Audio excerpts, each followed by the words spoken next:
जय गुरुदेव।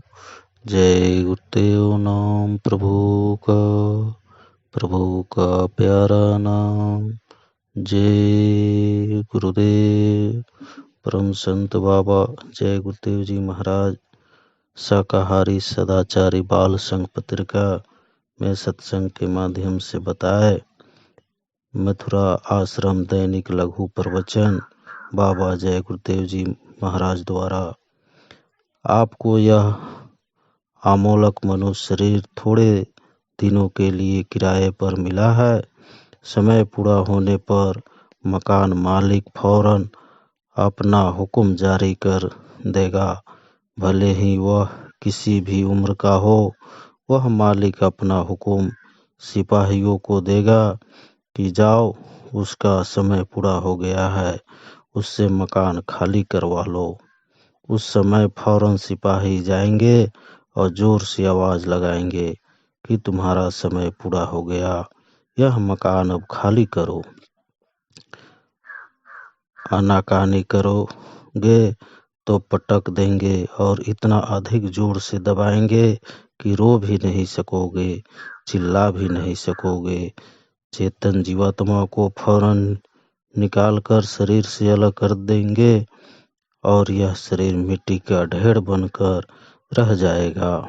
यह सभी घटनाएं तुम रोज आंखों से देख रहे हो, फिर भी समझते नहीं हो कि एक दिन मेरी भी बारी आएगी। यह कटु सत्य है कि जिस कार्य के लिए यह अनमोल मनुष्य शरीर मिला था, वह तो आपने किया नहीं। परमात्मा ने कर्म करने का अधिकार दिया था कि यह अच्छा, यह बुरा, यह करना, यह न करना, पर तुमने दुष्कर्मों से गंदगी जमा कर ली और अच्छे बुरे का तो ज्ञान ही नहीं रह गया। ऊपर जाना तो बहुत बड़ी बात है, तुम यहाँ दोबारा मनुष्य शरीर भी नहीं पा सकते। महात्मा ज्ञानी पुरुष न मिलने से तुम भटक गए। कोई तुम्हारी तकलीफों को सुनने वाला नहीं। संत महात्माओं के मिलने पर ही तुम्हारा भला होगा। बिना संत सतगुरु के कोई भवसागर से पार नहीं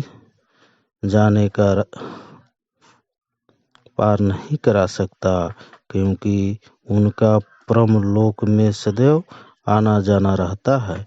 वे आने जाने का रास्ता जानते हैं। मैं समझता हूँ कि आप नाना प्रकार की तकलीफों, दुखों, परेशानियों से घिरे हुए हो। मुझे इसकी जानकारी है। मैं इसके लिए सदा ही समझता रहा हूँ कि संयम से रहो, पर आपने तो उस पर ध्यान नहीं दिया। बुरे कर्मों से ही में लगे रहे और कुछ नाश करवाना चाहते हो और बुरे कर्मों की तरफ चले जाओ। आप सबको चाहिए कि अपनी अपनी जगह पर वापस आ जाओ और फिर से मानवता इंसानियत के कर्मों को हाथ में ले लो, ताकि तन से परिवार से सुखी हो जाओ। फिर भजन में भी मन लगेगा। जब शरीर परिवार अच्छा होगा तो आप भजन भी कर सकते हो, लेकिन आपने ये सब कुछ छोड़ दिया और छल कपट में लग गए। तकलीफें तो अभी आगे आ रही है। जय गुरुदेव। यादों की झड़ों से रिझे मन भाव। मेरे मित्र शिव शंकर तिवारी गोंडा जिले के रहने वाले हैं। उन्हें गुरु की तलाश थी, इसीलिए वो वहाँ तीर्थों में भ्रमण किया करते थे। उसी सड़क पर आ गए। अचानक उनकी निगाह चिरौली संत आश्रम के बोर्ड पर पड़ी। उनके कदम वहीं रुक गए और सोचने लगे कि यहाँ भी कोई साधु महात्मा रहते होंगे, पर फाटक बंद था। वे फाटक पर खड़े होकर इधर उधर देखने लगे। अंदर आश्रम में स्वामी जी महाराज बाबा जय गुरुदेव जी तख्ते पर बैठे आग ताप रहे थे।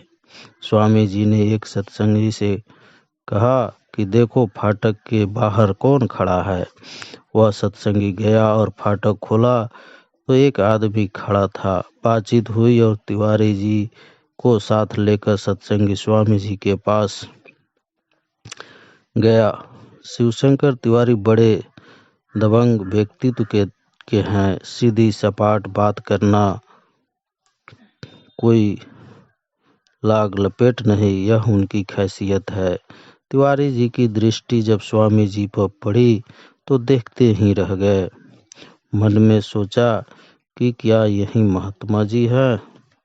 उस समय स्वामी जी की अधपक्की दाढ़ी भी, चेहरा तो भव्य है ही।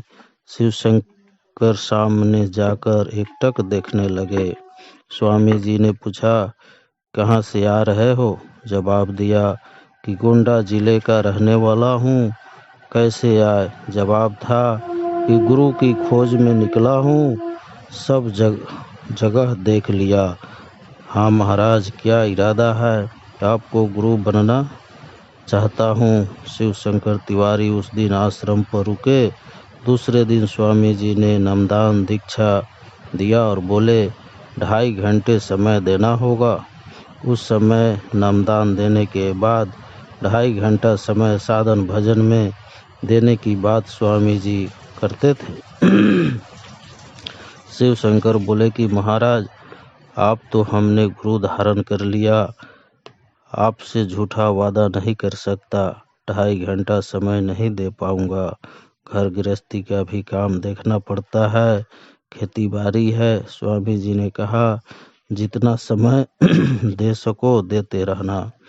शिवशंकर 1971 में काशी यज्ञ में गए, जिससे स्वामी जी ने गंगा उस पार कराया था। उसके बाद अयोध्या में कटरा में 3 दिन का कार्यक्रम हुआ था। वहां पर वे अपने पिताजी को लेकर गए। उनके पिताजी अर्धगी की बीमारी थी, वे उठ बैठ नहीं पाते थे।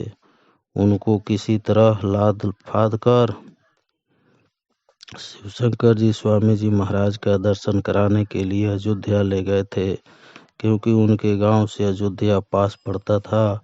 स्वामी जी से उन्होंने अर्ज किया।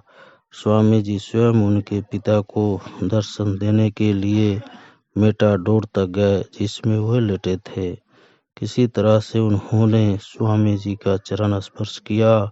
स्वामी जी ने बड़े ध्यान से उनकी तरफ देखा और सिर पर हाथ रखकर आशीर्वाद दिए।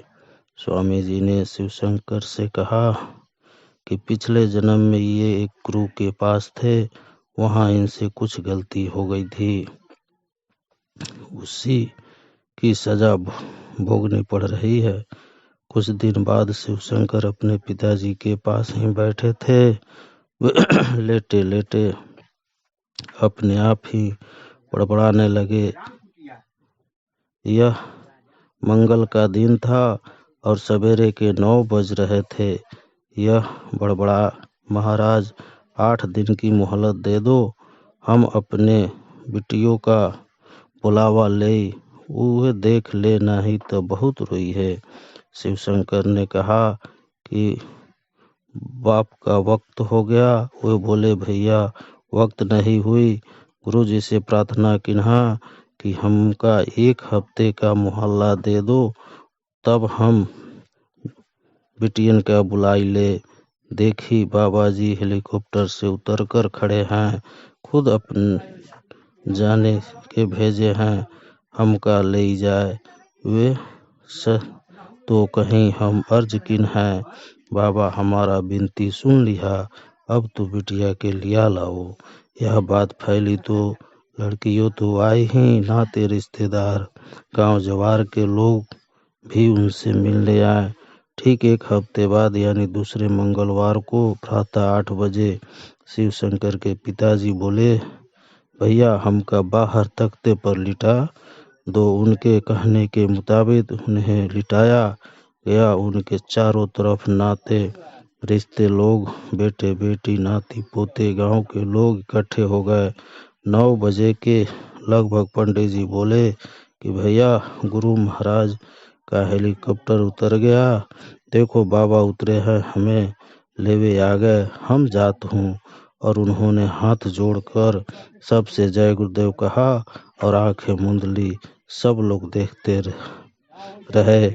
ऐसी शानदार मौत का जलवा जैसे पक्षी सीधा अपने घोंसले से उड़ जाए। सब लोग एक साथ बोले, जय गुरुदेव।